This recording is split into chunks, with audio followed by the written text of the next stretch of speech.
Greetings from the faculty and staff of Martin Luther College. God's blessings on your conference. We at MLC know very clearly the importance of the gospel mission you carry out every day on your campuses. We see fruit of that walking all over our campus every day. And while we know your mission is broader than preparing those who are going to go into public ministry, yet we hope you also remember how critical is your own encouragement, your example, your words of encouragement to that next generation who may someday join you, serving by your side at your high school. I'm sorry that I can't be present with you for the conference. I'm accompanying our MLC College choir tour of California and Oregon and Washington. While I'd like to be with you, though I'll admit it's going to be warmer there, this is a chance for me to be able to be in person, interacting with the students and faculty and staff at 3 of our high schools, Evergreen, Apostles, and Cal Lutheran, as well as congregations and schools up and down the Pacific Coast. Allow me to give you a brief overview of what's going on at your College of Ministry. I will use our new strategic plan as kind of the framework. Back in July, we began a new strategic plan entitled Pursuing Excellence Under the Cross. I'll use our 4 key initiatives to give an overview of what's going on. Our first initiative, embracing our family's identity. Here we're trying to remind ourselves every day to delight in the reality that we are, by the grace of God, a faith family, sharing a common faith and a common mission for why we're here. And that's especially important when some challenges arise.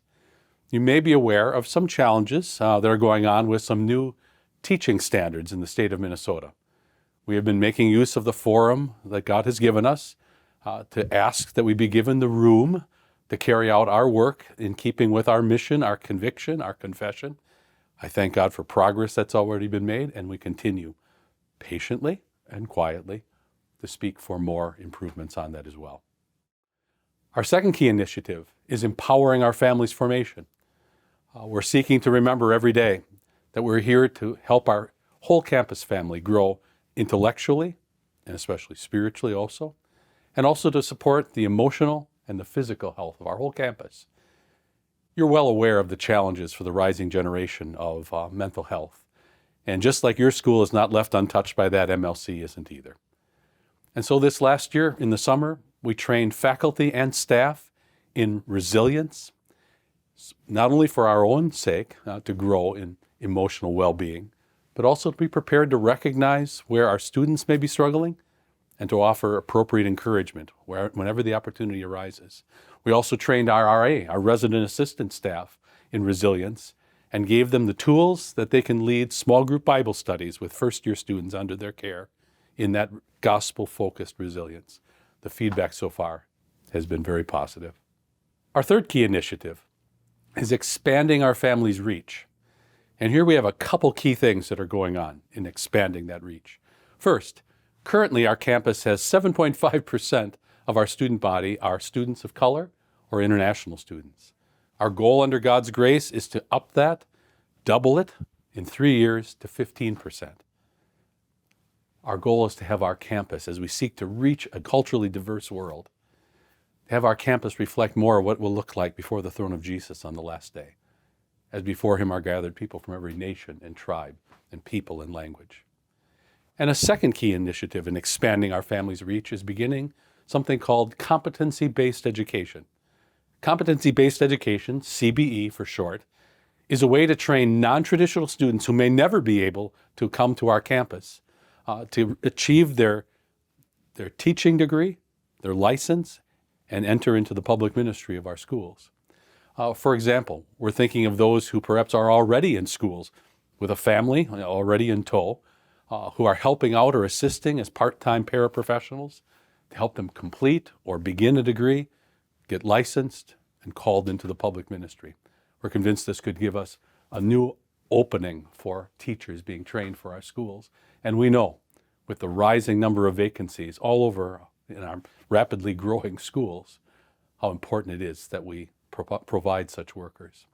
And at the very same time, simultaneous with expanding our family's reach with the cultural diversity of our campus and the CBE program, our admissions department is working very hard to reach our more traditional students as well.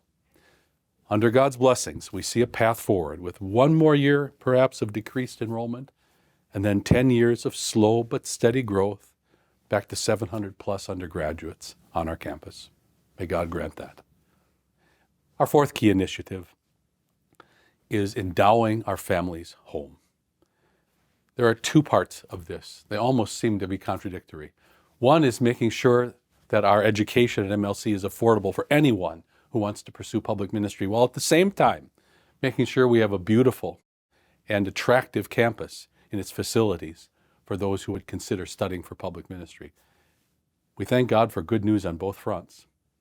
In the last 4 years, the average educational debt of our graduates has declined every year from just over $21,000 on average to just under $17,000. We thank God for that progress that He has made possible through the gifts of many who have given to MLC financial aid.